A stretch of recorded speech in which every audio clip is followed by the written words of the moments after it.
କାଲି ଦିନ ଅପରାହ୍ନ 3ଟା ସମୟରେ ଏସପି ସାର୍ଙ୍କ ଇନଫର୍ମେସନ ଉପରେ ଏସପି ସାର୍ଙ୍କ ନିର୍ଦ୍ଦେଶରେ ମାମୁଟିଓ ଗାଁରେ ଗୋଟେ ରେଡ୍ କରାଯାଇଥିଲା ଏବଂ ଏହି ରେଡ୍ ସମୟରେ ଜଣାପଡ଼ିଥିଲା ମାମୁଟିଓ ଗାଁର ଲକ୍ଷ୍ମଣ କୁମାର ପାଣି ଲକ୍ଷ୍ମଣ କୁମାର ପାଣି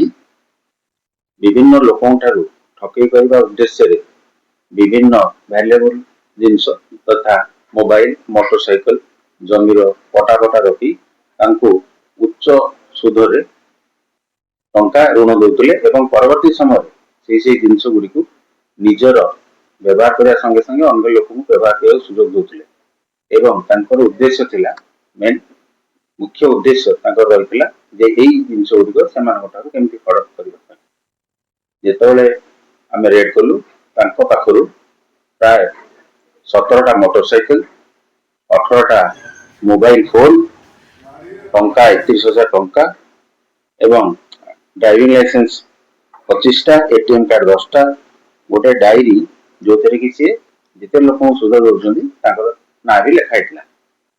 ଏବଂ ଆଜକୁ ପ୍ରାୟ 5 ବର୍ଷ ହେବ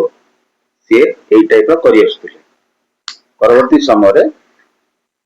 ଗୋବିନ୍ଦ ନାୟକ ରିପୋର୍ଟ ଅନୁସାରେ ସେଇ ମାମୁଡିଓର ଆମ ଆସ୍କା ଥାନାରେ 339 ନମ୍ବର କେସ୍ ପଞ୍ଜୀକୃତ ହେଲା ଏବଂ ଅଭିଯୁକ୍ତ ଲକ୍ଷ୍ମଣ କୁମାର ପାଣିକୁ ଆରେଷ୍ଟ କରାଯାଇଛି ଏବଂ ଆଜି ତାଙ୍କୁ ଫରୱାର୍ଡ କରାଯାଇଛି। ବି ବନ୍ଧକ ରଖିଛନ୍ତି ଏବଂ ତାଙ୍କର ଉଦ୍ଦେଶ୍ୟ ରହୁଥିଲା କେମିତି ଲୋକଙ୍କୁ ଠକି ତାଙ୍କର ସେଇ ଜିନିଷ ଗୁଡାକୁ ହଡପ କରିବା ପାଇଁ ଏବଂ ଯାହା ସେ ଜିନିଷ ରଖୁଥିଲେ ସେଟା ତାଙ୍କ ନିଜ କାର୍ଯ୍ୟରେ ବ୍ୟବହାର କରୁଥିଲେ ଏବଂ ଅଲଗା ଲୋକଙ୍କୁ ବ୍ୟବହାର କରିବା ପାଇଁ ଦଉଥିଲେ।